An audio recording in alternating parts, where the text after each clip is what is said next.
Donc il se trouve que je vais quitter l'ENISE l'année prochaine et en fait ça m'a permis de me rendre compte que les raisons pour lesquelles je me réoriente en sciences l'année prochaine, elles sont complètement différentes des raisons pour lesquelles je suis allé à l'ENISE et donc ça m'a permis d'avoir une vision plus globale finalement des sciences.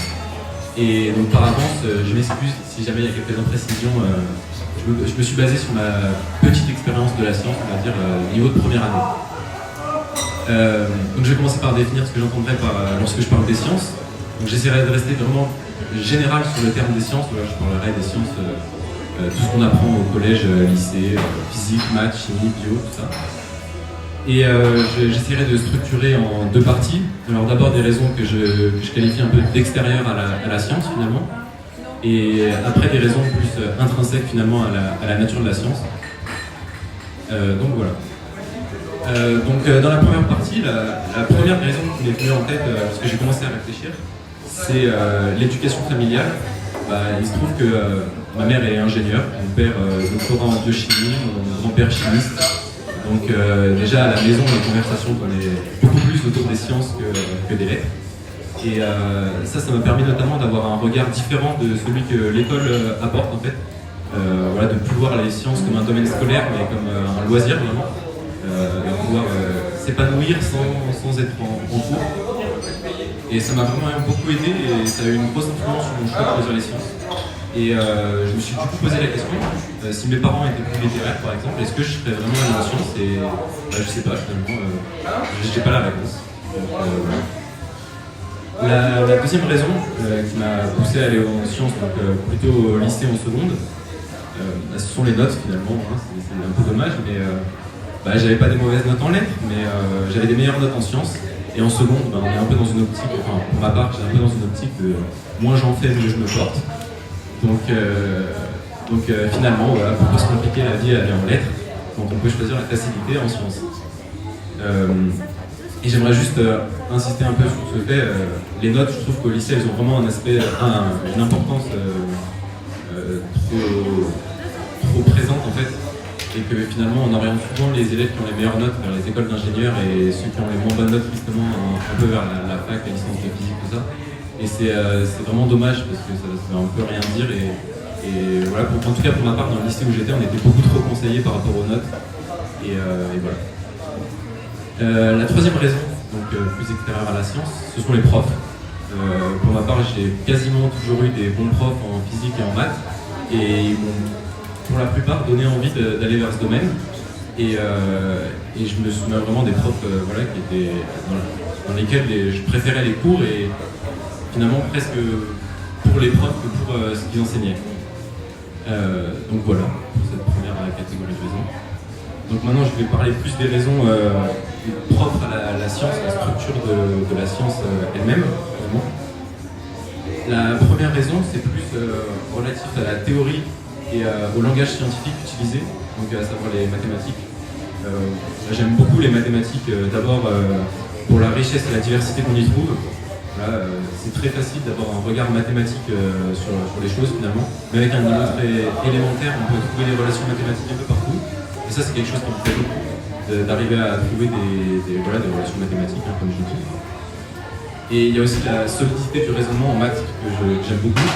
Parce que voilà, à travers les lois, les théorèmes, les démonstrations qu'on fait aussi, on comprend vraiment les choses et on comprend vraiment pourquoi on a le droit de faire ce qu'on fait et d'appliquer finalement avec une théorie solide et convaincante. Et cette théorie, elle permet donc de décrire des phénomènes physiques, ça c'est quelque chose que j'aime beaucoup en sciences, de pouvoir décrire des phénomènes naturels, voilà, d'équations mathématiques. Je sais qu'au lycée, j'ai vraiment commencé à aimer la physique avec la mécanique newtonienne. Donc quand on a commencé à faire vraiment des équations sur la physique, ça m'a beaucoup plu et ça m'a donné envie de continuer là-dedans. Et donc voilà, de manière générale, pouvoir décrire des phénomènes avec des équations, c'est quelque chose que j'aime beaucoup et ça a pesé dans mon choix.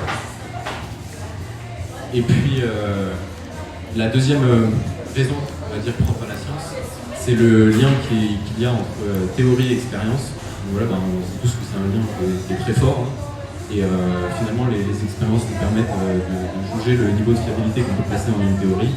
Et puis ça apporte vraiment beaucoup de qualité à la science. La première, je dirais que ça permet une constante évolution. Et ça, c'est quelque chose qui me plaît beaucoup aussi parce que la science, finalement, c'est jamais figé. Là, ça évolue toujours, même si aujourd'hui, on a une théorie qui marche très bien. Demain, on peut toujours avoir mieux. On peut prendre par exemple la mécanique newtonienne, ça marchait très bien. On l'a appliqué à l'orbite de Mercure. Et puis, on a eu la relativité générale. Donc voilà, ça, ce sont des exemples qui montrent que la science, elle évolue toujours et on n'aura jamais fini finalement de découvrir des théories, des phénomènes à décrire et d'explorer les équations. Et puis la deuxième conséquence, je dirais, du lien fort qui existe entre théorie et expérience, c'est une sorte de rappel à l'humilité, je dirais. Je vais donner un exemple pour être plus concret, mais je pense notamment à l'exemple entre Georges Lemaître et Albert Einstein. Voilà, lorsque Lemaître était très peu connu et propose un modèle d'univers en expansion dynamique, et bien à l'époque Einstein lui pensait l'univers statique et finalement l'observation, c'est l'expérience, mais l'observation a permis de trancher et donc ça montre qu'on accorde plus de crédit au contenu de la théorie qu'à celui qui l'a développé finalement. Et ça c'est quelque chose qui me plaît beaucoup aussi, pardon. Et puis de pouvoir arriver aussi dans des domaines auxquels on ne pensait pas pouvoir atteindre, décrire physiquement. Je pense notamment à la cosmologie, qui est par rapport à d'autres sciences, une science qui est très récente, là, pour étudier non pas les phénomènes de l'univers, mais l'univers lui-même. Ça, c'est quelque chose qui est arrivé très récemment. Et finalement, les prouesses expérimentales qu'on arrive à faire, on voit des télescopes à 1,4 milliard de kilomètres de la Terre ou des choses comme ça, ça nous permet d'avancer et finalement d'élargir le champ des sciences qu'on peut étudier. Ça, c'est quelque chose qui me plaît beaucoup aussi parce que voilà, on ne sait pas ce sur quoi demain on peut travailler et trouver des relations pour décrire ce phénomène. Voilà. C'était les principales raisons qui m'ont poussé à aller vers la science. J'espère avoir été clair. Et j'aimerais conclure en disant que peu importe finalement qu'on choisisse lettres ou sciences, on peut toujours trouver une infinité de raisons, de bonnes raisons d'aller vers l'un ou l'autre. Et je crois qu'on a beaucoup de chance de choisir aujourd'hui. Je sais qu'au XXe siècle, par exemple, pour les femmes, c'est très compliqué d'aller vers les sciences.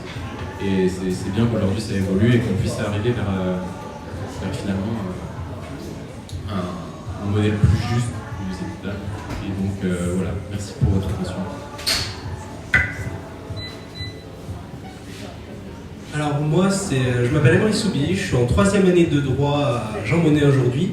Alors pourquoi le droit? C'est une bonne question auquel je vais essayer de répondre. Alors moi, ça m'a un peu toujours semblé être une évidence, le droit. Alors est-ce que c'est parce que, en soi, toute ma vie, je me suis aussi intéressé aux problèmes de société, à tout ce qui m'entourait et à essayer de trouver des réponses et à essayer d'avoir peut-être un impact justement sur ce qui m'entourait. Du coup, j'ai un petit peu aussi choisi le droit. Alors, il y a aussi l'environnement, c'est-à-dire que dans ma famille, j'ai aussi des personnes qui travaillent dans le droit, donc ce qui m'a aussi un petit peu donné cette vision. Alors, il y a le droit qu'on pourrait dire comme l'être. Alors, l'être dans le sens où les textes de loi qui régissent un petit peu l'action de l'homme, donc c'est quelque chose que je trouve assez puissant, c'est-à-dire que les lettres peuvent régir l'homme, et puis il y a la lettre aussi qui est parlée, l'importance de l'oralité dans le droit. La plaidoirie, qui est quand même quelque chose de très important et très central aujourd'hui sur le droit, alors qu'il l'était peut-être plus auparavant qu'il l'est un petit peu moins aujourd'hui, mais du moins cette puissance de la parole, cette puissance de l'écrit, la précision de chaque terme, ou chaque terme qui peuvent nous sembler, deux termes qui peuvent nous sembler dans le langage courant quasiment similaires, et qui en fait, en termes juridiques, sont totalement différents. Donc cette subtilité-là, en termes de lettres, qui est très intéressante. Après, je ne dirais pas que le droit est seulement de la lettre. Pour moi, je rajouterais aussi un côté un petit peu plus science. Alors science, c'est sûr, je dirais pas science dure. Ce ne sont pas des mathématiques, ce ne sont pas de la physique, mais la science humaine. Et il y a aussi tout un aspect dedans de psychologie. C'est-à-dire l'homme a une importance capitale dans le milieu juridique et il y a un travail très humain. Quelle que soit la filière du droit, il y a un côté très psychologique, c'est-à-dire l'avocat, par exemple, est censé devoir donner un profil d'une personne et le fait de se dire comment cette personne en est arrivée à là. Être capable aussi d'humaniser une action qui peut nous sembler totalement inhumaine et se dire, mais, et porter justement cette question de dire, moi si j'avais été à cette place-là, qu'est-ce qui me serait arrivé? Comment j'aurais agi face à tous ces incidents de la vie? Alors là, bien sûr, on l'a en matière pénale, mais on l'a dans toutes les matières en règle générale. C'est-à-dire l'action de l'homme, l'homme dans sa complexité. Il y a quelque chose de très philosophique derrière le droit, c'est-à-dire la compréhension de l'homme. L'homme et l'évolution aussi des mœurs. Je veux dire, le droit, c'est aussi l'évolution de la pensée de l'homme. Je veux dire, les lois IVG sont arrivées tard, mais de se dire la modification de la pensée du français, par exemple, sur la question de l'IVG, ou par exemple sur le mariage homosexuel, qui est quand même arrivé tard en France. Je veux dire, le droit est l'image même de l'évolution des mœurs françaises. Et il y a toujours cet impact-là. Et se dire que, alors il y a les lois de la nature aussi d'un côté, qui contraignent l'homme d'une certaine manière, la gravité contraint l'homme d'une certaine manière, il y a aussi le droit qui le contraint à agir d'une certaine façon et à essayer d'avoir quelque chose entre guillemets de moral, c'est-à-dire aussi la gestion de la morale, la gestion des mœurs, ce qui est quand même quelque chose de très intéressant. Alors oui, moi je ne me suis pas orienté vers des sciences dures parce que pareil, je veux dire, j'ai eu un profil qui faisait que j'ai pas eu d'atome crochu ni avec les physiques ni avec les SVT, un petit peu plus avec les mathématiques, mais bon. J'étais toujours plus sur ces sciences sociales, sciences politiques, sciences humaines et philosophiques qui m'ont toujours beaucoup plus intéressé.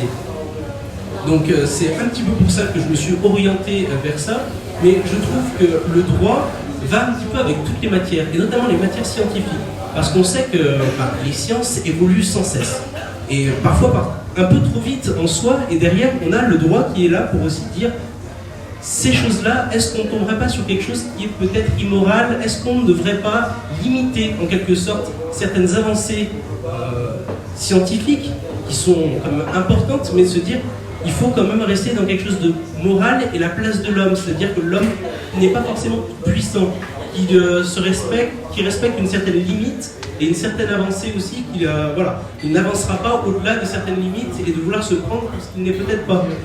Donc il y a cette volonté-là aussi de pouvoir régir l'action de l'homme pour qu'il reste sur quelque chose de moral, de sain, parce qu'on a su aussi qu'avec l'histoire que l'homme a su, avec la science aussi, faire des choses qui n'étaient pas forcément bien. Donc je trouve que le droit, cette partie du droit, justement, arrive à équilibrer et à faire un juste milieu pour rester sur quelque chose d'un petit peu sain. Et c'est quelque chose qui évolue, et le droit, c'est vraiment... si je pourrais terminer, oui, c'est vraiment avoir un impact aujourd'hui sur la vie qui nous entoure, c'est-à-dire être capable d'avoir une action d'intérêt général. Et je trouve que le droit, finalement, c'est une action d'intérêt général, et c'est cette volonté de bien commun et de préservation du bien commun et de l'intérêt général que je trouve vachement beau dans cette filière, et c'est ce qui fait qu'aujourd'hui, je me suis plus orienté vers du droit. Alors, si on peut considérer le droit plutôt comme une matière littéraire, je dirais du coup plutôt vers les lettres que la science, mais je n'utiliserai pas forcément le terme de littéraire, du moins pour la matière juridique. Donc voilà, j'espère avoir été suffisamment clair. Merci, vous l'avez été tous les deux, très clair. Et je suis impressionné par votre exposé, honnêtement, je vous trouve super. Alors on va avoir plein de questions, n'hésitez pas, parce que vous avez vu qu'ils tiennent la route. Et n'hésitez pas à leur poser des questions. C'est parti, qui se jette pour la première? C'est David, comme il se doit. Franchement, merci pour ça. Donc, comme je suis doigt, ça me fait penser quelque chose. Enfin, je vous écoutais. Pour moi, vous êtes identiques tous les deux. Complètement identiques. C'est deux passions, en fait. Et je vais vous poser une question, mais c'est une question que je vous pose depuis longtemps. D'un côté, il y a une personne qui s'intéresse aux sciences, et d'ailleurs, c'est astronomie, astrophysique, en plus, voilà, donc c'est qu'une partie des sciences, mais souvent, comme beaucoup là, et vous êtes dans le domaine littéraire, plus du droit, parce que vous aurez pu être aussi dans le domaine littéraire, la passion de la poésie, la philosophie, etc., vous n'avez pas parlé, effectivement. Et en parenthèse aussi, il y a beaucoup de gens médiatiques très connus, d'astrophysiciens, qui ont aussi un doctorat de philosophie, et plusieurs qui sont en même temps physicien et en même temps philosophe. Donc en fait, il y a quand même aussi une dualité qui est assez intéressante, et puis on sait bien dans le passé où la philosophie et la science, c'est très très lié.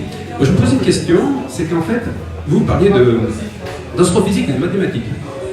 Puis vous d'ailleurs, vous en êtes assez proches en fait, mais différemment d'autres mathématiques. Vous aimez ça, mais je me pose cette question. Vous avez une certaine dextérité, c'est-à-dire que vous, je veux dire en termes vraiment, vous kiffez. Comment ça? Mais il faut avoir cette dextérité en mathématiques. Là où cette dextérité en littérature. Hein, souvent, les personnes, en fait, elles n'aiment pas ça. Et ça, je me pose des questions, c'est plutôt au niveau universitaire, même avant, à l'école. Quelqu'un qui n'aime pas les maths, pourquoi il n'aime pas les maths? Parce qu'il a du mal. Et quand on a du mal à quelque chose, du coup, ça devient contraignant. Et du coup, on n'aime pas. Et donc, du coup, on va voir ailleurs. Le fait d'avoir une certaine structure de pensée, je pense que là-dessus, c'est un petit peu compliqué parce qu'il faudrait vraiment avoir. Il y a certaines personnes qui ont une certaine dextérité, des mecs qui sont en maths, des qui sont en tennis, en sport, etc. Dès qu'on a une facilité, du coup, ça devient agréable. Et le fait d'être agréable, ça permet d'avoir une direction. Vous avez une direction des sciences, vous une direction dans le domaine de la littérature. Et moi, je me pose cette question, c'est qu'en fait, je vous trouve identique là-dessus, c'est justement, est-ce que c'est cette dextérité au départ que l'on a, et d'où elle vient, parce que vous serez mauvais en maths. Vous aurez eu des difficultés, je ne sais pas, vous êtes peut-être, bon justement, vous n'avez pas parlé, est-ce que, là vous parlez de vos études, mais est-ce que au CM1, CM2, en 6e, 5e, vous étiez déjà bon en maths? Est-ce que justement, déjà, vous étiez dans les premiers, ça partait tout seul, et vous jouez des maths comme vous jouez de la pétanque? Et ça, je pense, c'est super important. Il y a des personnes qui ont alors on ne sait pas d'où ça vient, alors là il faudra presque un neurologue, cette dextérité-là qui fait que du coup ça enclenche du plaisir, et du plaisir enclenche une direction de métier.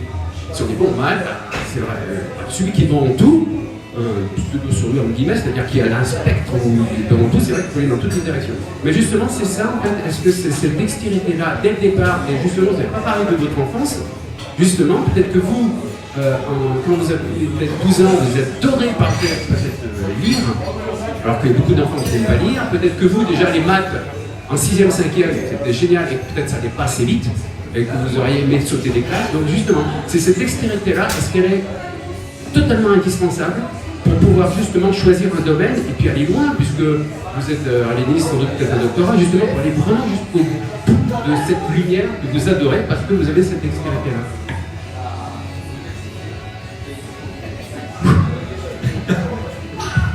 Merci beaucoup pour cette question. Alors, ce qu'il faut savoir, c'est que, à titre personnel, la matière juridique, alors vous allez parler de la lettre. Moi, j'ai jamais été forcément très bon en français. Alors, j'ai toujours su m'exprimer à l'oral. Mes profs de français me disaient toujours, Emrys, si tu t'exprimais aussi bien, enfin, si tu écrivais aussi bien que tu t'exprimais, tu aurais de bien meilleures notes. Et en fait, voilà, je suis arrivé à ce moment-là où j'étais pas forcément bon en sciences, j'avais pas d'atome crochu avec les sciences. Mais j'étais pas forcément bon, dans les matières littéraires, ou du moins dans le français, comme il a été appris dans le primaire, dans le secondaire et autres.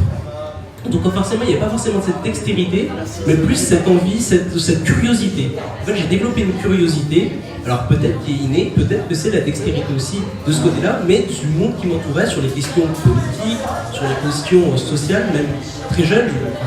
Je me souviens qu'à 8 ans, alors je m'écartais un petit peu des autres élèves parce que j'avais cette volonté un petit peu, une mentalité de réflexion sur ce qui m'entourait, sur des questions un peu plus sociétales, et c'est ce qui fait que je me suis orienté peut-être vers le droit aussi. C'est peut-être cette dextérité, mais c'est vrai que cette dextérité, elle n'a pas forcément été, elle serait pas forcément évidente. Si je pense que je n'avais pas eu ce contexte autour de moi familial qui était dans la matière juridique, je pense que j'aurais peut-être mis un peu plus de temps à trouver ma voie en quelque sorte. Et même si cet intérêt a toujours été là. Donc je pense que il y a certes aussi l'environnement qui fait, quand on est enfant aussi, on a un environnement qui fait que c'est parfois plus clair. Et on a un schéma souvent de reproduction sociale. C'est souvent ce qui se fait, c'est parce que papa et maman ont fait quelque chose, ça nous met une idée dans la tête et on le reproduit. Donc c'est un petit peu peut-être ce que j'ai fait aussi, ce que tu as peut-être fait aussi, mais derrière, oui, il y a l'être en soi qui a cette sensibilité ou dextérité, mais c'est pas forcément évident, c'est-à-dire que c'est pas forcément évident, tout n'est pas forcément très clair sur la filière, malgré une certaine forme de dextérité, parce qu'on se pose des questions aussi, et les questions se posent d'autant plus quand on est, par exemple, c'est pas forcément mon cas, mais quand on est bon dans plusieurs matières, je veux dire, et il y a des matières, des filières qui sont beaucoup moins évidentes. Moi je sais que si j'étais bon extrêmement français, c'est peut-être pas forcément dans le domaine que je me serais orienté. Je veux dire, la lettre pure et dure, c'est pas forcément le meilleur endroit enfin le droit n'est pas forcément le meilleur endroit pour développer à fond cette dextérité-là. Donc je pense qu'il y a quand même des questions qui se posent et même dans une même matière, même scientifique ou littéraire, on a quand même un champ de possibilités aujourd'hui qui n'était peut-être pas auparavant. Et justement, quand on était bon en français avant, on avait dans cette matière, dans cette filière-là, et en sciences dans une autre. Aujourd'hui, je trouve que c'est un petit peu moins représentatif. Aujourd'hui, on a quand même un champ de possibilités qui est vraiment assez important. Donc je pense que la dextérité y fait. Je pense qu'il y a l'environnement social qui y fait, et puis il y a ce petit atome, l'expérience aussi de la vie qui fait qu'on se dirige vers une filière ou une autre. Pour revenir à la partie enfance, moi je sais que jusqu'en terminale, j'ai jamais été vraiment dans les premiers de la classe, ni rien. Hein. Finalement, c'est vraiment cette passion pour les sciences en dehors des cours.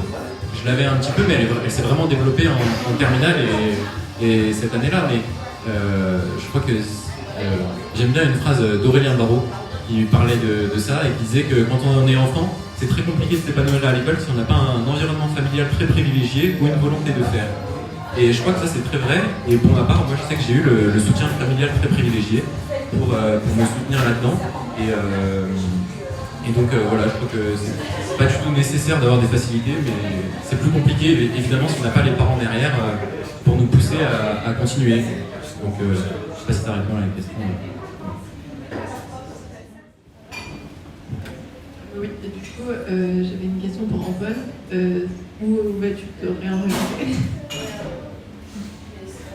Je pense me réorienter en prépa. J'hésite un peu encore, ça dépendra de là où je serai pris, donc soit PCSI, soit MPSI.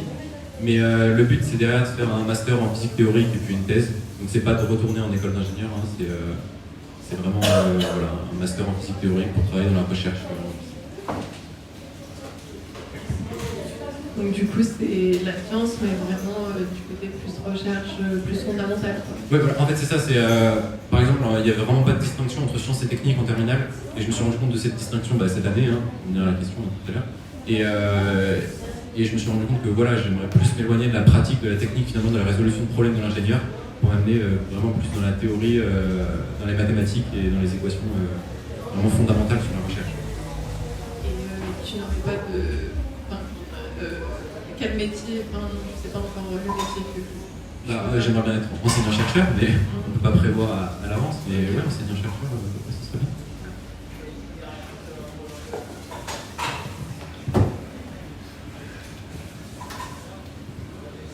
Alors, j'aurais aimé compléter ma question.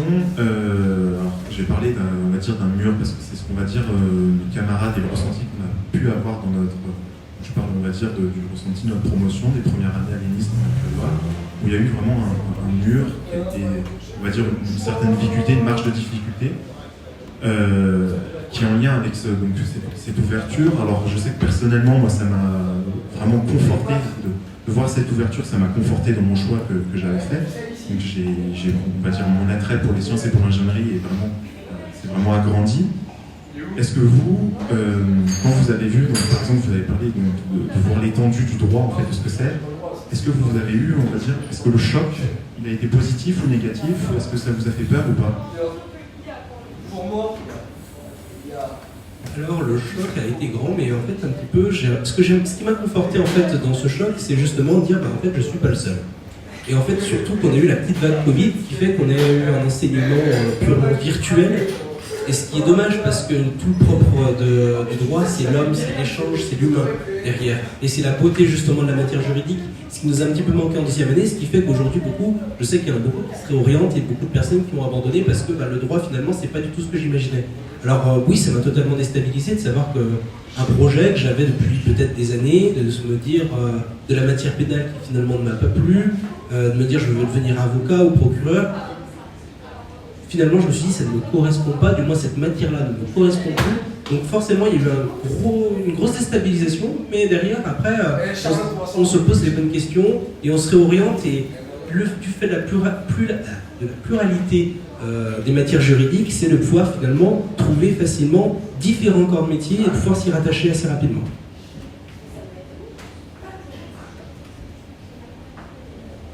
Juste pour compléter un peu sur le choc qu'on a eu en première année, moi le choc, je l'ai vu plus comme je l'ai dit, plus un nouveau monde qui s'ouvrait. Et le fait que je me réoriente, c'est pas parce que l'ENIS ça me plaît pas sur le fond, c'est que j'aime ce que je fais, hein, j'aime bien l'ENIS, mais c'est que je me suis rendu compte qu'il y avait plein d'autres choix possibles que je n'avais pas vu en terminale et que du coup je préférerais me réorienter dans ces choix.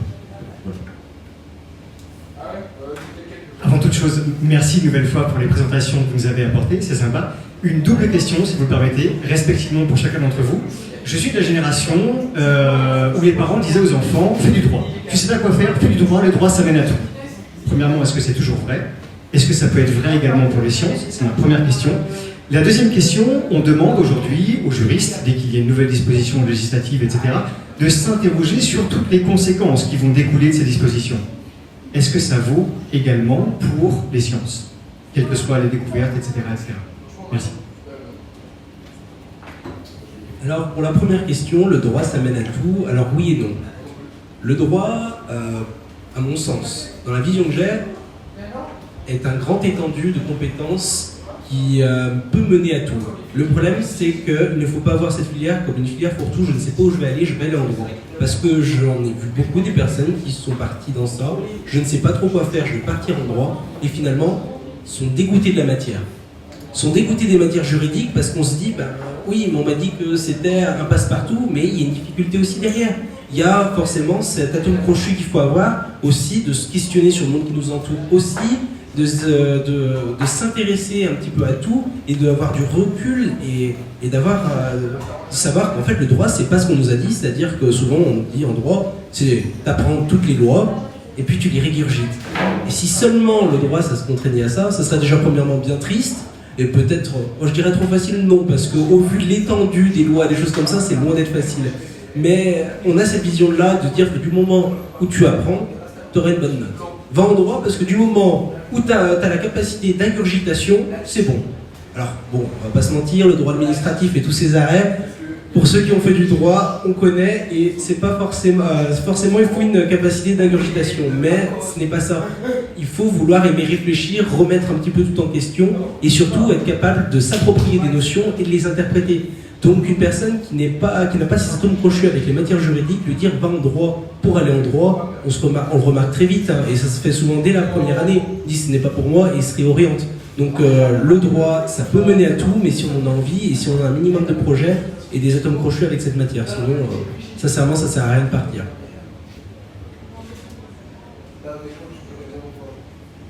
Pour ce qui est des sciences, moi je sais que jusqu'à la terminale, on m'a toujours dit, après mes parents m'ont toujours dit, prends S pour ne pas te fermer de porte.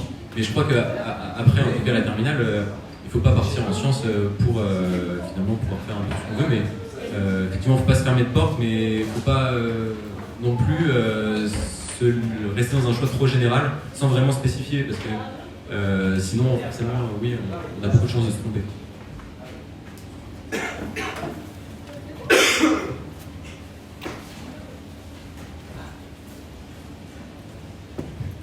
Ce qui est drôle, c'est qu'en fait on parle d'études, droit, tout ça, mais on fait pas plein de métiers, et en fait je voulais savoir surtout, moi je regarde, par rapport à mon expérience, puisque je sais pas, moi 6 ans, 7 ans, je savais déjà quel métier je voulais faire. Je sais pas où, mais je savais déjà. À 6 ans. 6 ans, ouais, je savais. Je disais, je vais faire ça. Je me posais pas les études que je voulais faire. À 6 ans, je voulais être paléontologue, il y a 9 ans, je me disais, en fin de compte, c'est paléontologue, l'astrophysique. J'étais complètement dingue de ça. Je ne savais pas lire, à 4 ans, je ne savais pas lire, je commençais déjà à m'intéresser à ça.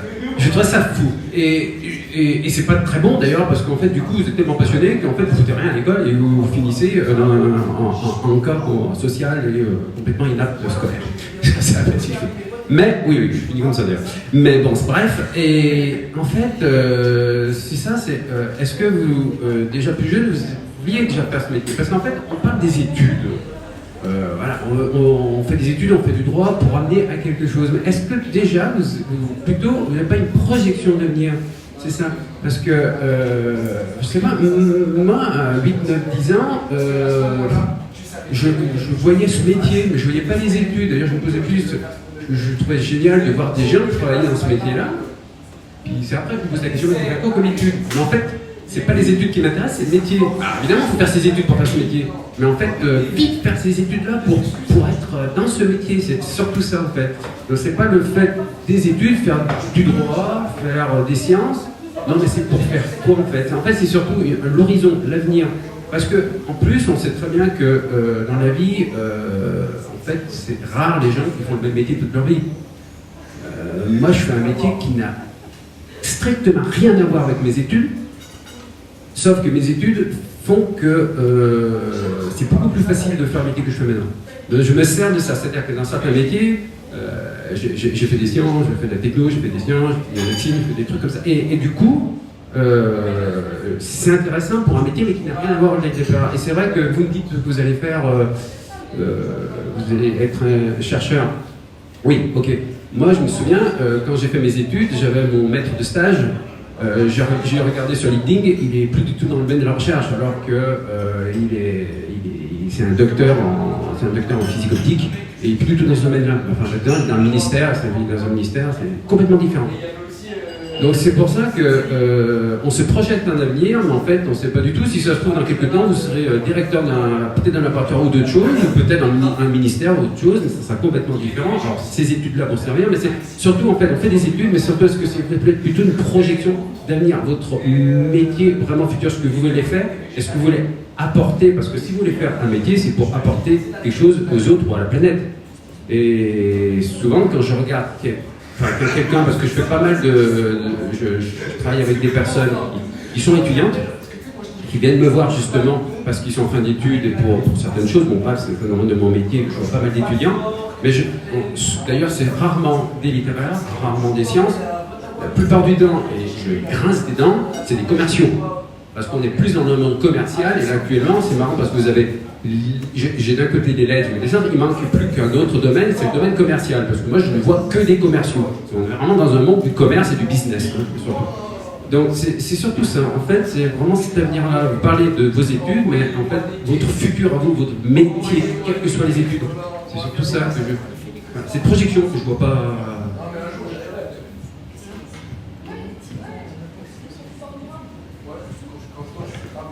Alors, comme je l'ai expliqué, moi j'avais justement cette volonté d'un métier.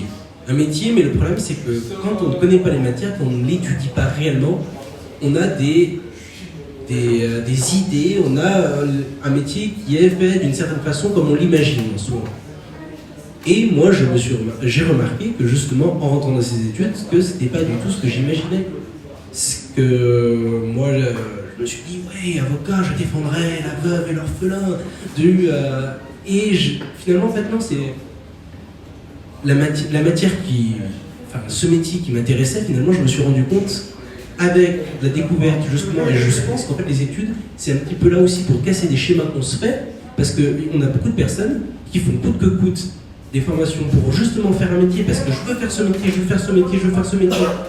J'étudie des choses qui ne me plaisent pas pour faire ce métier, mais je veux faire ce métier, je veux faire ce métier. Et en fait, on se rend compte en faisant le métier que, une fois qu'on y est, ça nous plaît plus. Et c'est là ce qui fait qu'aujourd'hui, on a beaucoup de personnes qui font des reconversions professionnelles ou autres, c'est qu'on a des idées qui sont déjà préfaites d'un métier et qu'on arrive, au moment donné, une fois que notre formation est terminée, sur un métier qui finalement ne nous plaît pas. Et en fait, les signaux, on les a pas vus. Parce que les signaux, ils étaient durant les études. Attention, il y a ça, ça, ça, ça. Oui, mais c'est pas grave, de toute façon, j'aurais pas le traité quand je ferai mon métier, puisque de toute façon, c'est comme ça que je veux le faire. Et en fait, on se rend compte, c'est pas du tout ce que j'imaginais, on est déçu, et du coup, on se réoriente, parfois, on part sur quelque chose de totalement autre. Des personnes, et moi j'en connais beaucoup aujourd'hui, qui, après 30 ans, reprennent des études, qui reprennent un cheminement totalement inverse de ce qu'ils ont fait, parce que justement, ils avaient des idées préfaites de leur métier. Et ce qui, pour moi, en fait, les études sont justement. Et il faut faire attention à ces études, il faut y prêter attention, parce que justement, elles nous guident, elles nous avertissent. Elles nous avertissent, excusez-moi. Elles nous avertissent ces études pour nous dire attention, il y a ça, ça, ça, cette facette que tu n'avais pas forcément vue. Et une fois que tu seras dedans, ça ne te plaira pas forcément. Et donc, oui, justement, et puis regardez aussi, une fois qu'on a le pied qui est déjà mis dedans, voir si cette matière va nous plaire complètement, ou si, de cette idée que je me faisais, finalement, il n'y a pas d'autre métier qui correspond peut-être plus à l'idée que je me faisais d'un métier. Et donc, je pense que la formation aide forcément à avoir les prérequis nécessaires et les idées, du moins, et pouvoir signer en toute conscience de choses et se dire aujourd'hui, fin de mes études, j'ai mon diplôme, je signe pour quelque chose dont je suis sûr qu'il me plaira et je vais vraiment me lancer dedans. Donc je pense que oui, cette formation est nécessaire pour avoir la pleine conscience du métier qu'on veut faire. Pour revenir à tout à l'heure sur le début de votre question, moi en fait, même l'année dernière, je ne savais pas quel métier je voulais faire. Donc finalement, j'ai jamais eu vraiment cette projection sur le métier. Et puis finalement, j'ai vu aussi des exemples dans ma famille, notamment mon père qui a fait un doctorat en biochimie et qui finalement, juste après son doctorat, il n'a jamais fait de recherche et il fait de l'informatique depuis 25 ans. Ou même, je connais quelqu'un qui a fait l'INSA Lyon, et qui en fait, après, elle a fait fleuriste. Parce qu'elle était tellement dans les études qu'après, elle s'est dit non, mais en fait, j'aime pas ça. Et du coup, voilà, et les études, finalement, effectivement, on réfléchit plus aux études et on projette pas souvent, enfin, pour ma part, en tout cas, je projette pas souvent sur l'après-midi.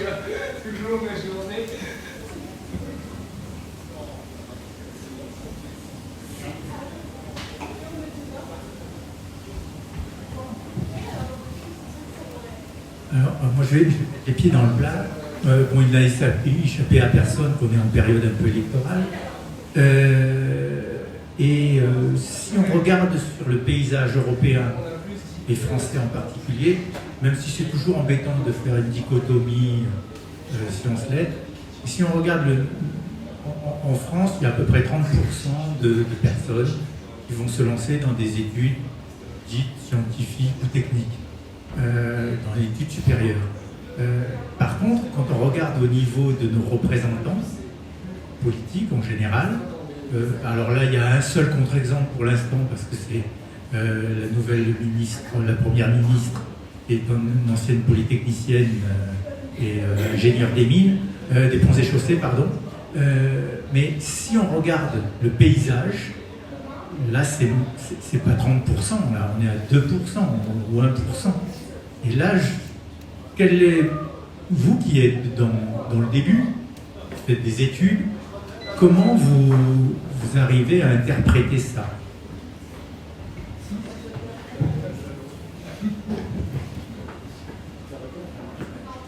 Alors, pour moi, simplement, c'est que les matières qu'on va mettre dans la case du littéraire posent des questions tout autres. C'est-à-dire qu'on a un mécanisme dans les sciences, à mon avis, après c'est un regard encore une fois extérieur, mais sur des choses un petit peu plus pures et dures, sur du mécanisme, sur du fonctionnement, sur des règles qui doivent fonctionner en soi d'une certaine façon, sur des probabilités, un ensemble de choses qui se font, mais on reste sur quelque chose d'assez cartésien. On reste sur quelque chose d'assez cartésien, et du moins la matière littéraire, la matière politique, et là, c'est vraiment l'étude de l'homme.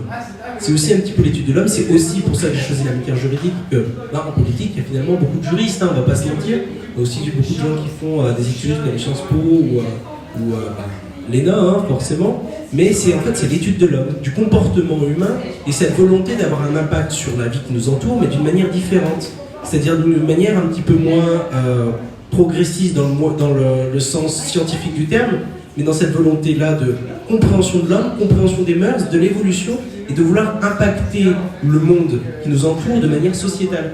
Et ce qui fait que pour moi aujourd'hui, dans la représentation, en somme politique, de notre environnement, que ce soit européen, français, c'est que derrière, il y a cette volonté un petit peu plus philosophique de la politique, et de justement vouloir avoir un impact sur la vie d'autrui, mais de façon un petit peu moins scientifique, par des manières, par la législation, parce que la politique c'est le pouvoir exécutif aussi, le pouvoir exécutif, et c'est aussi de pouvoir faire des lois, pouvoir aider à une évolution d'une société, mais de matière beaucoup plus philosophique du moins. Donc c'est plutôt la place de l'homme dans sa société, et peut-être quelque chose qui est plus développé dans les matières littéraires, entre guillemets, encore une fois, parce que vous ne mettrez pas ni les Sciences Po-Arts, j'aime pas trop forcément ce terme, mais toutes les personnes qui sont de Sciences Po ou qui sont des juristes, dans la catégorie lettres, encore une fois, où pour moi c'est quand même une science de l'homme, c'est la science humaine pour moi ces matières-là, et c'est justement le domaine de compétence pour moi, la politique, du moins c'est justement cette science de l'homme qui est au cœur de la politique et qui est peut-être un peu plus développée dans les matières qu'on appellera très vulgairement, et je mettrai encore une fois des guillemets, sur la matière littéraire.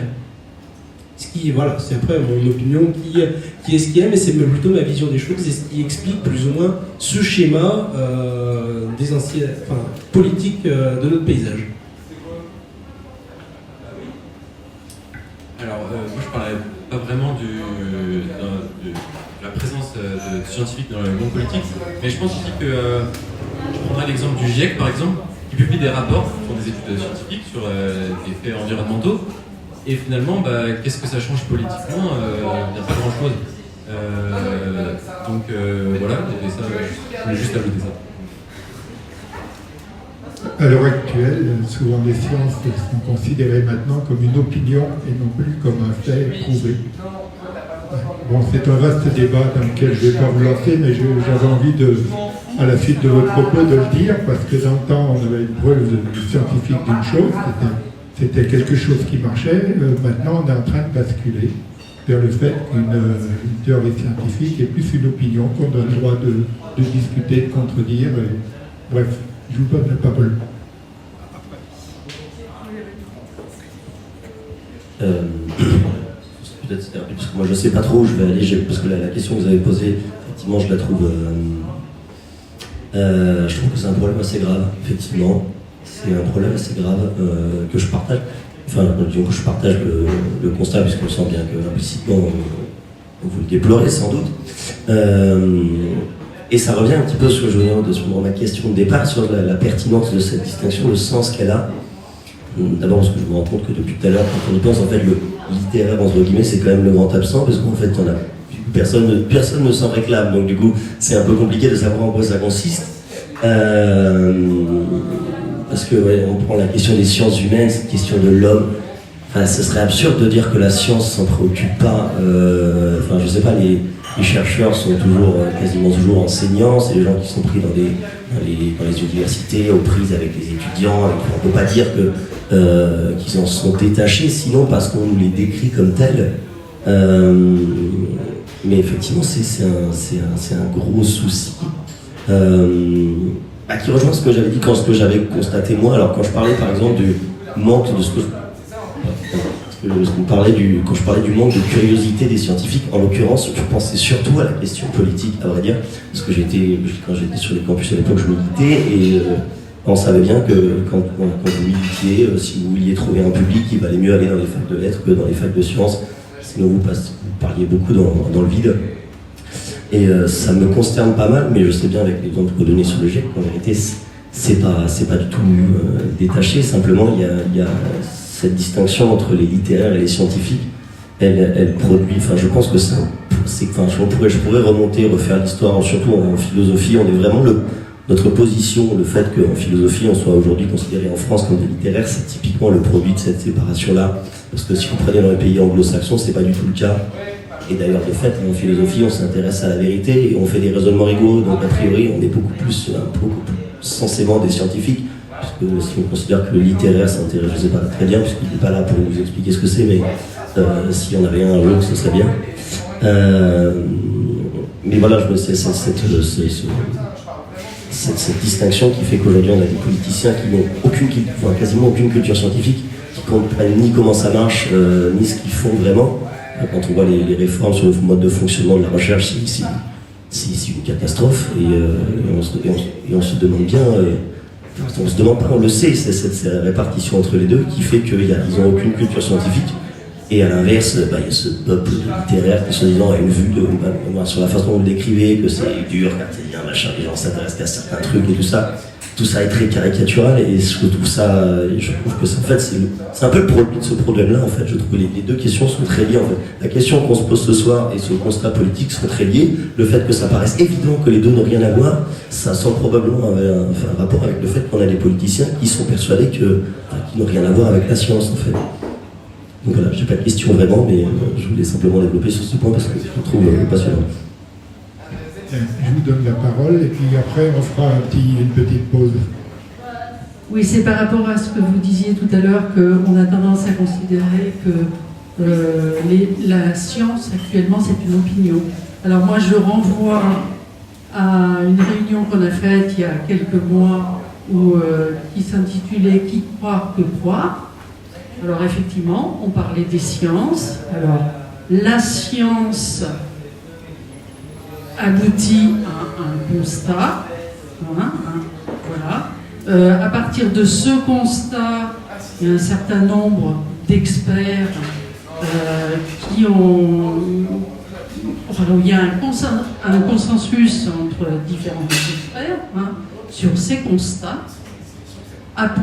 Sinon, bon, ça c'est pour un type de science, mais il y a plusieurs types de sciences, donc il y a plusieurs constats, plusieurs consensus, et c'est à partir de ces consensus que effectivement on va dicter quelque chose, et c'est là que la politique intervient. Donc effectivement il y a une opinion qui se dégage et qu'il y a quelque chose qui est décidé. Voilà, hein. Moi je voulais répondre un petit peu à ce que vous disiez tout à l'heure. Donc non, la science n'est pas une opinion. La science fait des constats et à partir de là, donc on prend un certain nombre de décisions. Voilà, c'est ça la politique.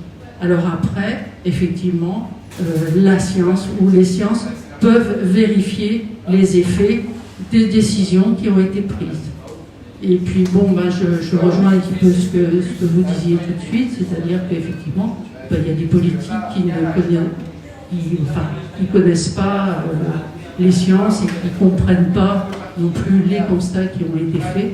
Mais voilà, en tout cas, c'est comme ça qu'on fonctionne.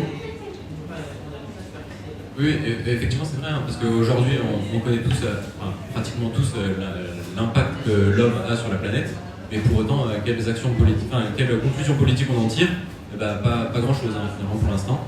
Et pourtant, c'est vrai que les constats scientifiques, comme vous le disiez, on les connaît, hein, ils sont là, c'est très facile d'y accéder. Alors là, pour le coup, je vais essayer de faire un petit peu de nuance, dans le sens où on a un constat qui est fait, on doit se reposer sur la science. Cependant, les constats qui sont faits nécessitent des actions qui sont dures à mettre en place aussi. On va pas se mentir, c'est que on voudrait améliorer les choses. Aujourd'hui, dans l'état actuel de la planète, de l'environnement comme il est, il faudrait qu'on arrête de se déplacer en véhicule, de se déplacer en avion, de faire énormément de choses qui aujourd'hui l'homme est beaucoup trop habitué. Le problème c'est que de changer, et là où justement cette science plutôt humaine, là où il y a la complexité de pouvoir donner une action concrète à un constat qui est réel, un constat scientifique qui est réel, c'est d'une complexité très importante. Faire évoluer les mœurs, déjà, on a quand même beaucoup évolué depuis les années 70 sur le développement durable, sur des choses comme ça. Mais c'est un travail de longue haleine. C'est un travail de longue haleine et c'est d'une complexité, c'est-à-dire que du jour au lendemain, malheureusement, c'est ce qu'on voudrait, mais c'est ce qu'on ne peut pas forcément faire aujourd'hui. Et c'est vrai qu'il y a aussi beaucoup de personnes qui se cachent derrière des solutions miracles. C'est-à-dire que l'éolien ou forcément la voiture électrique, et quand on prend un peu de recul, on se dit « Ah, mais finalement, c'est de la com ». Et ce qui est peut-être déplorable, c'est justement de faire de l'environnement un nouvel type d'économie et quelque chose qui est plus porté sur la communication au vu des problèmes actuels.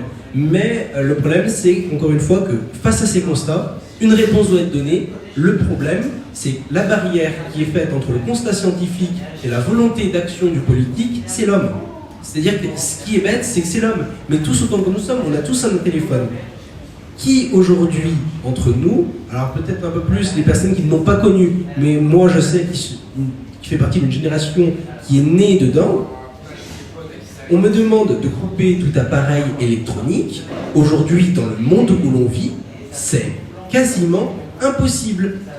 Et si on demandait aux Français, Françaises, aux Européens, aux personnes du monde entier, alors à part des personnes qui n'en ont pas accès, de couper complètement certaines choses qui sont néfastes, mais on se verrait avec des personnes dans la rue et on n'arriverait pas à faire les choses au même titre que ce que le Français est peut-être celui qui empêche peut-être son évolution, l'homme est celui qui, une fois qu'il a trop évolué, grâce aux sciences encore une fois, mais la science nous permet d'évoluer sur certaines choses, derrière, on arrive à des externalités négatives, environnementales et autres, qui sont là. La science redonne ce constat-là, mais aujourd'hui, c'est très compliqué de faire un retour en arrière en soi. Il faudrait limite vivre comme les Amish. Et ça serait ce qui est idéal au vu de la situation et au vu comment on a aujourd'hui usé toutes les ressources de la planète. Mais encore une fois, c'est compliqué parce que l'homme est là. Et je pense que derrière, c'est un travail qui est plus de longue haleine. Il faut d'abord travailler sur les mœurs avant de pouvoir faire une action concrète. Et c'est là où je pense que le politique, qui nous semble ne pas prendre en compte et prendre l'action scientifique comme une opinion, c'est, je pense, juste essayer de travailler d'abord sur les mœurs avant d'être sur l'action. Et c'est un travail en deux temps qui va être très long et qui aujourd'hui nous met dans une situation qui est certes problématique, mais qui aujourd'hui, on ne peut pas trop avancer non plus. C'est malheureux, mais c'est le propre de l'homme.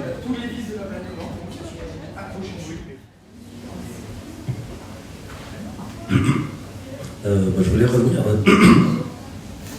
sur quoi on a terminé tout à l'heure, sur le rapport entre science et politique. Et en l'occurrence, je voulais parler on parle des sciences, on pense tout de suite à la physique, à tout ce qui est de l'ordre de la modélisation. Prendre un point, une science un peu intermédiaire, qui est l'usage politique de l'histoire, qui est par exemple quelque chose qu'il y a certains bords politiques ont très envie de faire usage de certaines théories historiques plutôt que d'autres. Et ça, par exemple, je ne sais pas où le placer, l'historien, par exemple, parce que l'historien est un littéraire. Je ne sais pas, par exemple, je ne sais pas, parce que c'est comme sur la question qu'on parle des sciences, tout de suite des sciences dures. Pour les sciences humaines, il y a quand même une méthode, a priori, chez l'historien qui relève, comme vous disiez, du raisonnement. Je ne sais pas ce que ça veut dire d'ailleurs, un raisonnement scientifique. Après, un bon raisonnement, c'est un bon raisonnement, qu'il soit scientifique ou non. Donc voilà, par exemple, la place de l'histoire ou des sciences humaines aussi, ce qui est quelque chose qui est un peu entre les deux, les sociologues, c'est les littéraires, la psychologie, alors ça dépend quelle branche, évidemment, si on prend quelque chose comme la psychanalyse, qui fréquente plutôt les milieux littéraires, des choses comme les sciences cognitives ou la PNL qui va, je sais pas, qui va être plus proche de la branche scientifique, et donc voilà, cet entre-deux, du coup, quelle place il a, je sais pas, comment vous le comprenez, vous, par exemple, le droit, c'est aussi si c'est considéré comme une discipline, parce qu'une science du droit, c'est une expression qui existe, la science du droit, mais ça pose le même type de questions, quel usage on fait des sciences humaines et quelle position elles ont dans le champ des études, comment vous le comprenez, comment vous positionnez, par exemple. Ben beaucoup, je pense qu'il faut arrêter d'être aussi catégorique sur les matières. C'est-à-dire que de catégoriser, je pense que chacune des matières a sa subtilité. A sa subtilité dans le sens où même une matière qu'on pourrait mettre dans le scientifique a son côté un petit peu plus littéraire que ces matières littéraires. Alors littéraire, encore une fois, qui est très large du coup, où on remarque que finalement le terme littéraire ou le terme scientifique qui englobe, dans lequel on voudrait faire quelque chose d'assez dualiste, finalement n'est pas adapté, parce que l'histoire, moi je ne la mettrais ni du côté des sciences du moins, ni du côté réellement de la lettre. C'est une matière à proprement parler, je veux dire, c'est quelque chose qui se distingue des deux à la fois. Donc moi je suis un petit peu contre cette fâcheuse tendance de catégoriser absolument tout, et notamment ces matières qui, en omettant toutes les subtilités et justement en englobant finalement leur personnalité finalement de chaque matière et leur subtilité, oui, leur identité finalement, et englober l'identité d'une matière dans une autre, c'est pas forcément pour moi la bonne solution, parce qu'il y a certaines choses qu'on ne peut pas catégoriser, et je pense que c'est une erreur de le faire en soi. Après, ça reste encore une fois mon opinion, et je ne suis pas fermé à ce qu'on me contredise du moins. Non, mais Gauti a une réflexion intéressante sur le scientifique. Je lui passe la parole. En fait, je vais un peu changer de pied. Historiquement, la science a eu un gros défaut. Enfin, elle a eu un gros défaut. À un moment donné, elle a voulu exprimer des choses dans le même concept que les autres disciplines. Je préfère d'ailleurs utiliser le terme de discipline que de matière. La science n'a pas vocation de dire le vrai. Et la science, c'est une méthode, c'est une technique. Donc c'est relativement réducteur. Le problème, c'est que à une époque, après la Révolution, la Renaissance, on a voulu, toutes les disciplines ont voulu prendre l'étiquette scientifique parce que ça faisait bien. Mais c'est complètement inutile. Ce sont des disciplines distinctes et la science, elle, c'est une méthode. Donc paradoxalement, c'est extrêmement réducteur. L'objectif de la science, à la différence par exemple du philosophe, n'a jamais été de dire le vrai. C'est pas son propos. La science ne dit pas les faits non plus. C'est pas son propos. La science donne une représentation du réel, la meilleure du moment. Et cette représentation doit pouvoir être expérimentée, observée ou prouvée. Mais c'est extrêmement réducteur, cette limitation. Pouvoir expérimenter, observer, je fais la distinction entre expérimenter et observer, parce qu'un astronome, il ne peut pas produire une étoile. Donc il ne peut pas dire comment est la vie d'une étoile vu qu'il ne peut pas la produire. Donc il ne peut pas expérimenter, mais il peut observer. Donc c'est soit l'expérimentation, soit l'observation, soit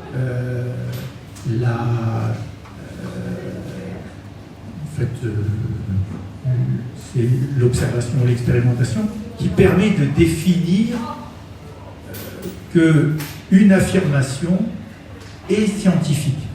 Mais c'est extrêmement réducteur.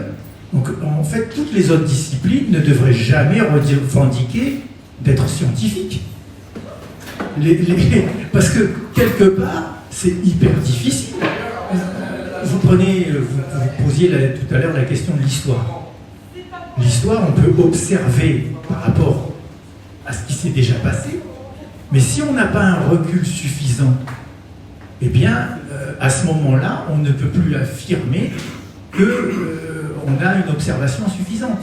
Donc c'est pour ça qu'à un moment donné, la revendication de SHS, sciences humaines et sociales, c'est issu de la Révolution française et de la période où les scientifiques ont essayé de déconstruire un peu la société, et tout le monde a voulu avoir une peinture scientifique, alors que c'est extrêmement réducteur. Imaginez, vous prenez un sociologue, alors il peut essayer d'expérimenter, il met une ville, il la ferme, et, par exemple Shanghai, on peut essayer, par exemple, et on se dit, voilà, on va essayer d'étudier le comportement des gens. Bon, c'est quand même relativement limité comme expérience. Et puis, même si Shanghai, c'est 20 millions d'habitants, mais on ne va pas pouvoir interviewer chacun des individus, etc. Donc, vouloir constamment donner le vocable de scientifique alors que c'est extrêmement réducteur, je trouve que c'est dommage. Voilà. C'est plutôt une méthodologie et c'est pas une discipline en soi. Donc je sens que tu vas semer un peu la perturbation dans des réflexions, mais on est parti là-dessus. Vous voulez intervenir avant que je passe? Non, c'était pour répondre à un truc que vous avez dit, mais effectivement ça s'écarte un peu du sujet, donc peut-être que je devrais peut-être pas le faire, mais je vais le faire quand même. Mais ça me paraît... Alors c'est vrai, le côté scientifique, c'est une méthode, et historiquement, beaucoup de disciplines ont voulu copier, surtout l'histoire, notamment l'histoire, mais pas que. La psychologie aussi, tout un tas de disciplines, la sociologie, qui ont voulu s'inspirer du modèle scientifique pour ces méthodes. Mais ça me paraît aberrant de dire que la science ne cherche pas le vrai. Parce que c'est pas la même chose de dire que les scientifiques ne prétendent pas le faire, et c'est vrai que on connaît les chercheurs, ils ont tous l'unité de dire que les théories dont on dispose sont simplement les meilleures dont on dispose et qu'elles ne sont pas nécessairement vraies, mais ça n'implique pas qu'ils n'ont plus rien à voir avec la vérité. Je veux dire, je ne sais pas à quoi sert. Enfin, si justement tout le monde a voulu se prétendre du modèle scientifique, c'est précisément parce qu'on pensait que c'était le meilleur moyen qu'on avait pour atteindre le vrai. Sinon, je ne comprends pas à quoi ça sert. Donc, encore une fois, il ne faut pas confondre le fait que les scientifiques, de fait, ne prétendent pas prétendre atteindre le vrai ou l'avoir fait, ni même qu'ils ont la prétention d'y arriver un jour, mais ça ne veut pas dire pour autant qu'ils ne le cherchent pas. Sinon, je ne sais pas très bien ce que fait la science. C'est même dire qu'on a une représentation correcte de la réalité, que ce soit pour dire que ça prédit correctement les choses. Alors bien sûr, on peut discuter exactement de qu'est-ce que ça veut dire ce concept de vérité, en quel sens une théorie scientifique est vraie. Je suis d'accord que c'est des questions qui se posent, mais ça me paraît tout aussi arbitraire de dire que la science détient le vrai que de dire que la science ne s'y intéresse pas. Et ça me paraît surtout faux, à vrai dire. Parce que, sur mon avis, ce qui motive le scientifique, c'est quand même de connaître le monde. Sinon, je ne comprends pas bien qu'est-ce qu'il est en train de faire. Donc, ça me paraît très étrange même si je comprends pourquoi, par rapport au fait que l'unité de la théorie qui n'est que la meilleure dont on dispose, etc. Mais de là, en conclure que la science n'a rien à voir avec le vrai, ça me paraît totalement aberrant. Voilà, donc, je vous le dis. Personnellement, je dirais la science explique le réel et je ne fais pas la jonction entre. Je suis un peu comme Gauti, je dirais. Le vrai, c'est un concept que j'ai du mal à expliquer sur le plan autre que religieux. Et pour moi, la science veut expliquer le réel et essaye de copier le réel. Oui. Bon, mademoiselle.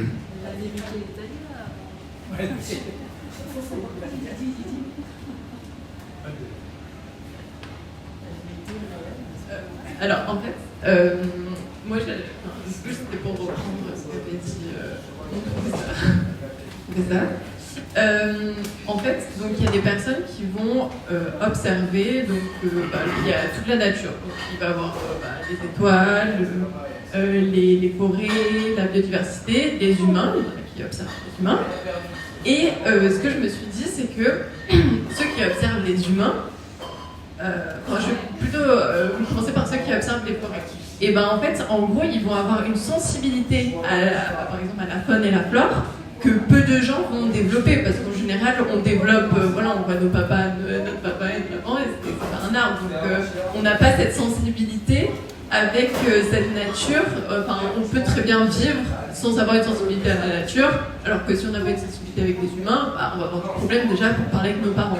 Donc, par exemple, qui sait reconnaître un arbre alors qu'on sait reconnaître nos amis, et voilà. Alors que si vous voyez une forêt, vous n'avez absolument pas à reconnaître, en général, vous voyez un ensemble, ça s'appelle une forêt, et vous voyez, voilà. Et du coup, ce que je me suis dit, c'est que les gens qui ont vraiment cette capacité à reconnaître les arbres, je me dis, heureusement que pas tout le monde a cette sensibilité, c'est-à-dire qu'en gros, ça serait dangereux que tout le monde sache reconnaître les arbres, mais plus les humains.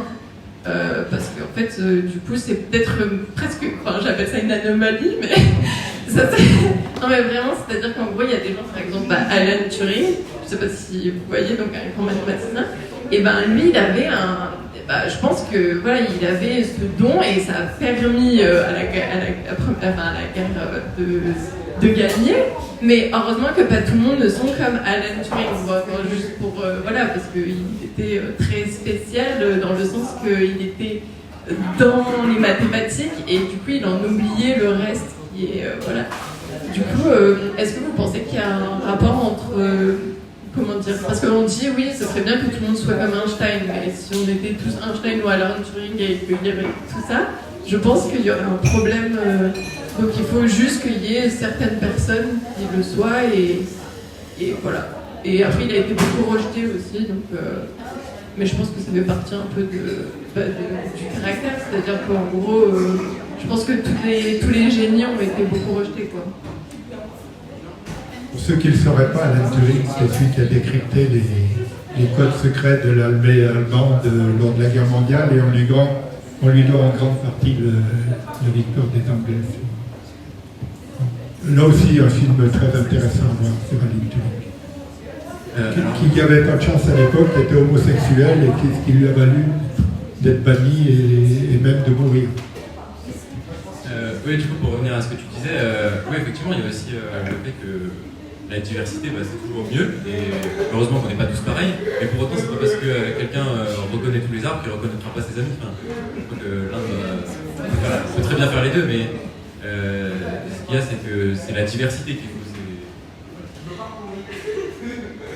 Après, pour revenir un petit peu, cet exemple, en fait, finalement, de la personne qui était capable de regarder tous les arbres et de plus forcément se soucier de ce qui entourait justement ces arbres, c'est peut-être un peu aujourd'hui la vision anthropocentrique qu'à l'homme, c'est-à-dire l'homme est là, et qu'il a eu pendant des années, alors qu'il est en train de remettre en question sans cesse, mais c'est de regarder l'homme, regarder sa production, regarder comment il va évoluer, et sans forcément regarder ce qu'il y a eu aux alentours. Et ce qui a fait qu'aujourd'hui on est dans une situation peut-être drastique environnementalement parlant, c'est que justement on a eu cet anthropocentrisme permanent qui a fait que peut-être aussi aujourd'hui on est dans ce genre de situation, et que justement le fait qu'on se soit intéressé peut-être trop à l'homme et peut-être pas assez justement à ce qui nous entourait dans les sciences un peu plus spécifiques en soi, qui fait qu'on a eu l'anthropocentrisme qui a justement un peu détruit ce qui environnait l'homme. Donc en soi, la réflexion était intéressante dans ce sens-là. Moi, c'est comme ça que je l'ai compris, alors peut-être à tort aussi, mais justement se dire que, au même titre qu'on pourrait ne différencier que les arbres et plus les humains, on a peut-être trop différencié les humains et peut-être pas assez ce qui les entourait,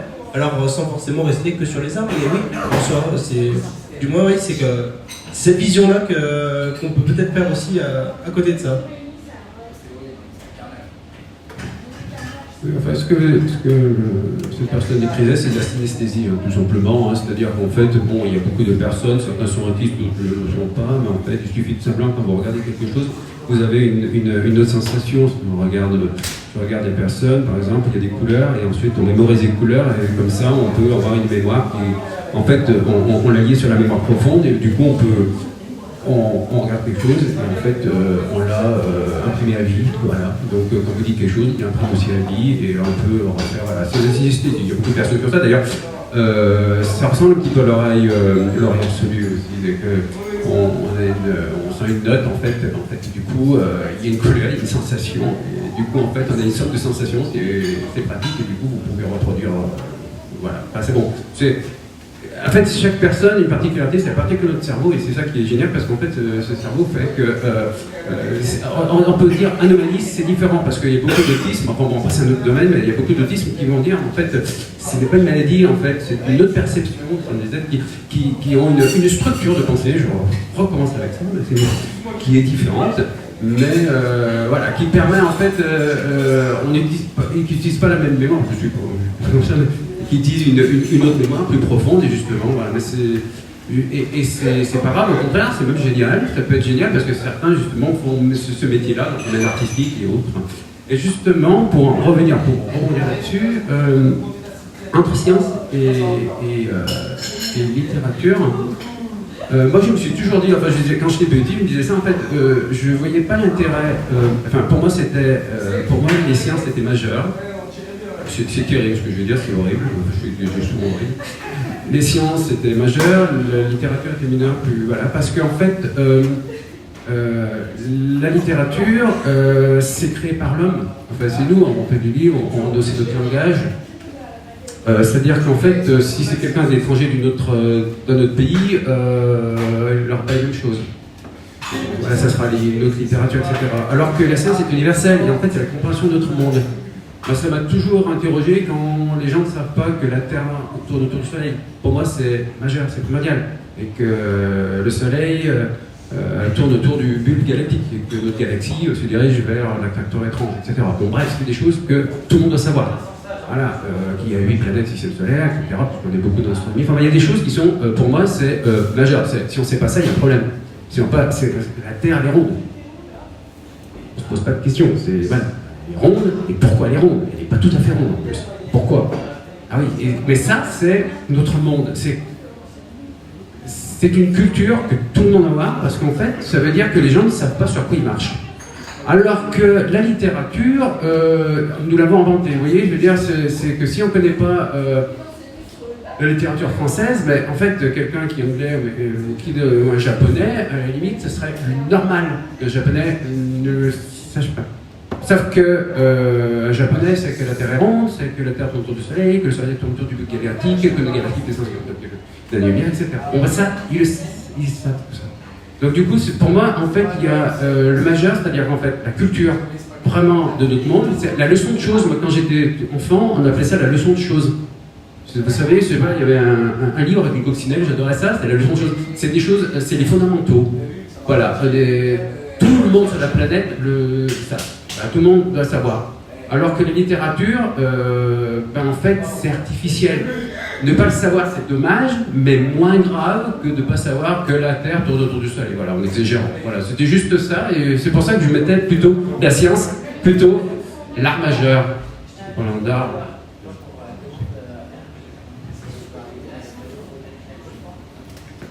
Alors, je nuancerai quand même ce qui a été dit là, dans le sens où le côté littéraire en soi, c'est aussi la communication.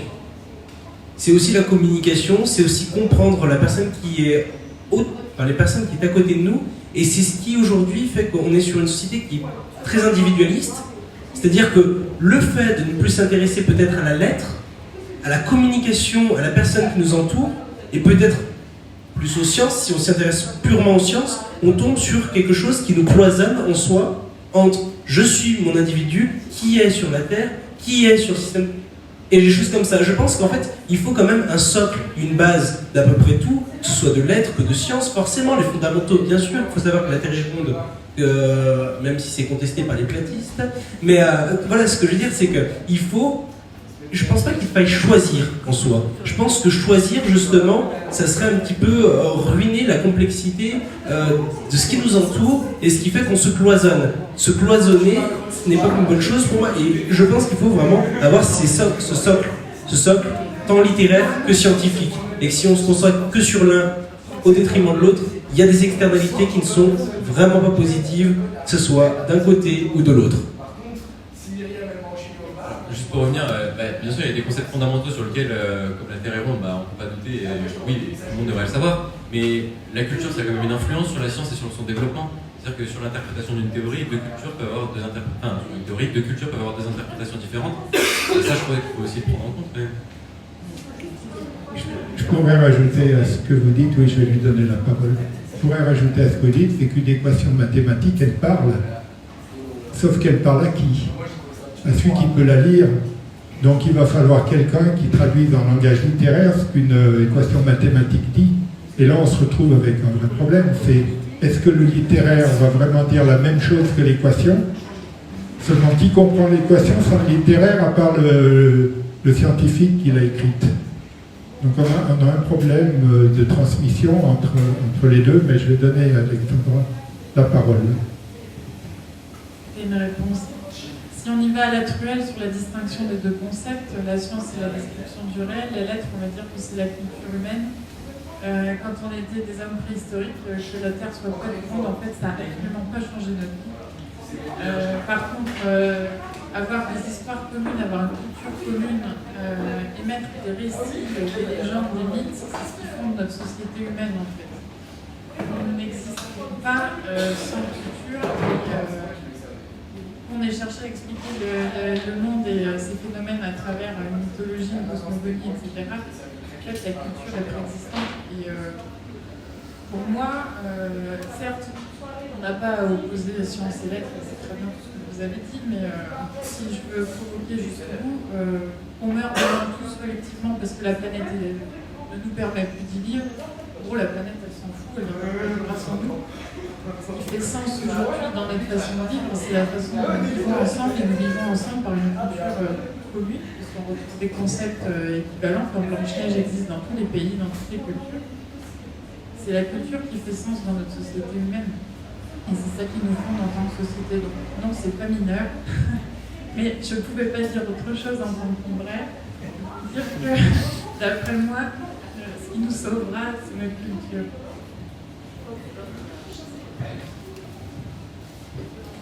Pour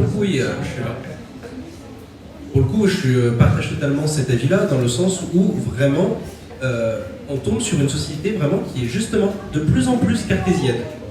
De plus en plus cartésienne, et on retombe un peu sur la loi du plus fort. On s'en fiche de la personne qui est à côté et de la loi du plus fort. Donc oui, justement, je pense que cette culture est une chose inhérente. Le fait aussi de croire en ce qu'on a envie de croire aussi. Croire en la science, croire en une religion ou autre, et puis croire en l'histoire, et cette volonté aussi de connaître l'histoire, et aussi l'importance de l'histoire aussi, c'est cette culture, et c'est ce qui nous permet aussi d'avancer, et de ne pas tomber sur une société totalement individualiste, et ce qui est pour moi l'externalité la plus négative sur le fait d'être trop cartésien. C'était un peu pour revenir à tout à l'heure pour la politique. Est-ce que le fait qu'il y ait peu de scientifiques en politique, ça vient du fait aussi que c'est plus compliqué d'accepter, de comprendre la science, enfin pas la science au sens large, mais la science en physique par exemple, l'astronomie, l'astrophysique. Est-ce que c'est pas plus compliqué de comprendre ça et en plus de faire de la politique plutôt que d'apprendre le droit et après faire un peu de politique? Sans rentrer dans des calculs très compliqués, les constats du GIEC qui sont quand même très basiques. C'est pas de la science non plus aussi élaborée que des théories astrophysiques au master ou bac plus suite, je sais pas, mais les concepts scientifiques utilisés en politique, alors oui, si on rentre dans des choses très compliquées, ça peut devenir plus compliqué à comprendre, mais il y a des constats quand même très élémentaires dont on peut tirer des conclusions politiques.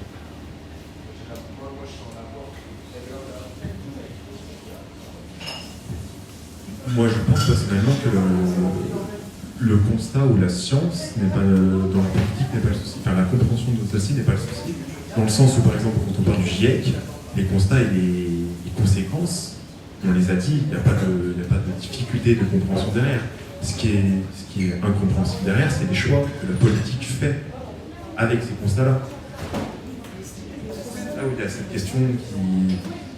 Je ne vais pas partir du politique, mais si on prend le nouvel ministre de la Transition écologique, son ancien travail par des choix comme cela. Le problème, encore une fois, c'est le serpent qui se mord la queue, c'est-à-dire que c'est simple d'avoir un constat, de se dire on est dans une situation qui est drastique, certes, mais l'action du politique, c'est de trouver une solution. Il n'y a pas de solution magique. Les solutions magiques, entre guillemets, c'est purement démagogique. Et elles sont très dures à mettre en place. Il y a certaines, mais qui sont très dures à mettre en place. Pourquoi ? Pas parce que c'est, premièrement, c'est très difficile de le mettre en place. Et aller dire à l'homme quel qu'il soit, même s'il a conscience qu'il est dans une panade pas possible, de lui dire tu renonces à tout, à beaucoup de choses. Aujourd'hui, dans l'état actuel des choses, c'est un bond en arrière entre guillemets. C'est à la fois un bond en avant, mais un bond en arrière sur la vie. C'est un changement total de vie qui est demandé. Mais je veux dire, ce choix, il y en a beaucoup qui ne sont pas prêts. La grande majorité qui ne sont pas prêts. Aujourd'hui, l'homme est justement son propre ennemi et sa propre barrière. Et on a encore une fois sur le serpent qui se mord la queue. Le politique est là aussi pour pouvoir trouver une solution, mais qui se fait souvent en deux temps, et il faut surtout travailler sur la mentalité et sur les mœurs. Et là, c'est un travail de longue haleine. Et même si on a besoin de rapidité, là on est sur une situation qui est un petit peu compliquée, un cercle un peu vicieux, où c'est très compliqué de trouver une solution. Et la façon de dire les choses, c'est aussi une science.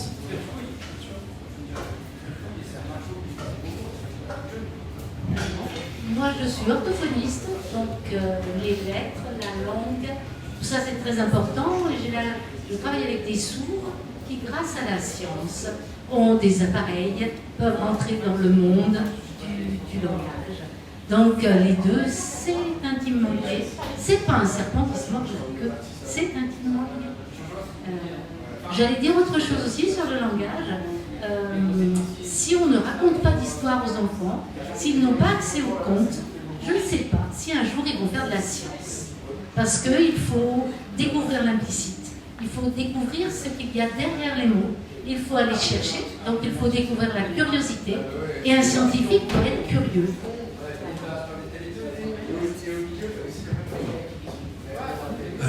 Alors pour le coup, quand je disais le serpent qui se mord la queue, c'était pas vraiment pour dire que science et lettres ne vont pas ensemble et que finalement on tombe sur une situation où c'est le serpent qui se mord la queue, dans un cercle vicieux.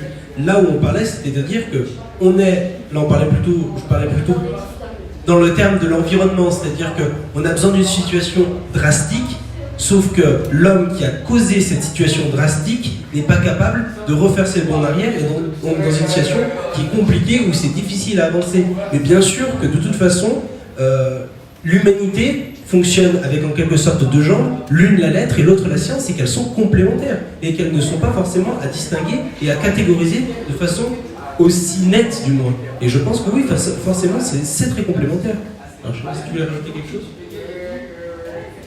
Alors moi je voulais juste répondre à David parce que j'aime beaucoup. Quand il parle d'un art majeur, la Terre est ronde, c'est pas discutable. Sauf que qu'est-ce qui est rond? C'est bien un concept défini par les êtres humains pour pouvoir définir, c'est d'ailleurs Platon, je crois que c'est Platon qui a défini la première fois le concept de cercle. Et du coup, est-ce qu'on est capable de donner une représentation si on ne sait pas se représenter les choses à travers, bien souvent, le langage, les mots ou les idées, et de fait, on peut en arriver à la conclusion de Sartre dans son roman. Cette histoire est vraie puisque je l'ai inventée.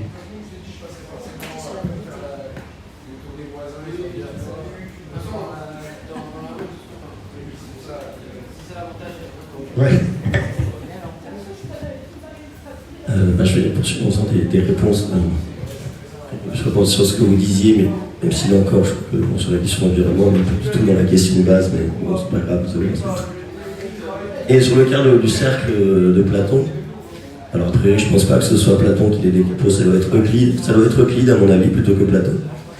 Et c'est un drôle d'exemple parce que justement Platon pense que le cercle en soi existe réellement. Du coup pour lui c'est pas du tout quelque chose d'humain, c'est une entité existante. Du coup c'est pas là pour le coup, pour Platon les mathématiques c'est supra-humain. Donc c'est pas forcément le pertinent. Et sur cette histoire juste, on dit que c'est très compliqué parce que les hommes sont pas prêts, etc. Des fois, je me mets, voilà, aux théories du sujet, mais ça me fait un peu penser aux arguments les mêmes arguments qui servent à dire qu'il ne fallait pas donner le vote aux femmes parce que de toute façon, elles n'étaient pas assez éduquées pour, elles n'étaient pas prêtes.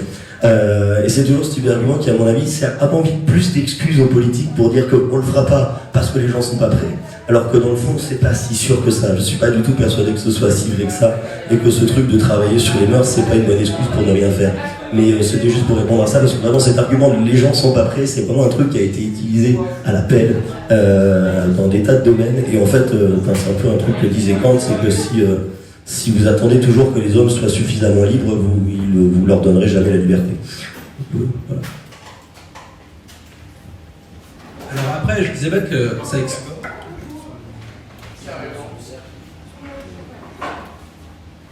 Après, je ne disais pas que ça devrait justifier une inaction, mais plutôt justifier le fait que c'est un travail qui doit se faire en deux temps. Aujourd'hui, pour une moindre chose, un changement trop drastique, et on le voit surtout en France, le moindre changement trop drastique, on tombe sur des émeutes incroyables, on ne peut pas enlever, on serait liberticide. Aujourd'hui, on ferait ce qu'il faudrait faire, soit pour l'environnement, on serait des dictateurs, et dans ce cas-là, il faudrait refaire ce que les Romains faisaient, c'est-à-dire mettre un homme, on lui donne tous les pouvoirs à un moment, pour le bien commun, qu'importe en soi, il fera ce qu'il faut faire, et après on le retire du pouvoir. Donc en soi, là, il faudrait en soi mettre quelqu'un qui donnerait des règles totalement strictes, obligatoires pour l'environnement, parce que c'est obligatoire, il faut le faire.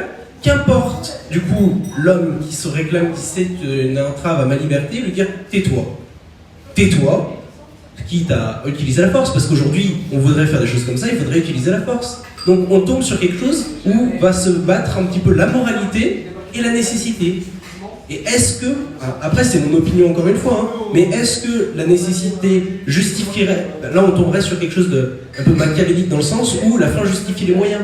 C'est-à-dire que, qu'importe en soi les moyens utilisés, là on est sur une urgence, ce qui va compter c'est la finalité, mais est-ce que finalement il n'y a pas un petit peu de morale qui s'y met dedans? Et justement on est dans cette réflexion. Donc aujourd'hui l'action politique ne pourrait pas se faire, du moins comme il faudrait le faire pour la question environnementale.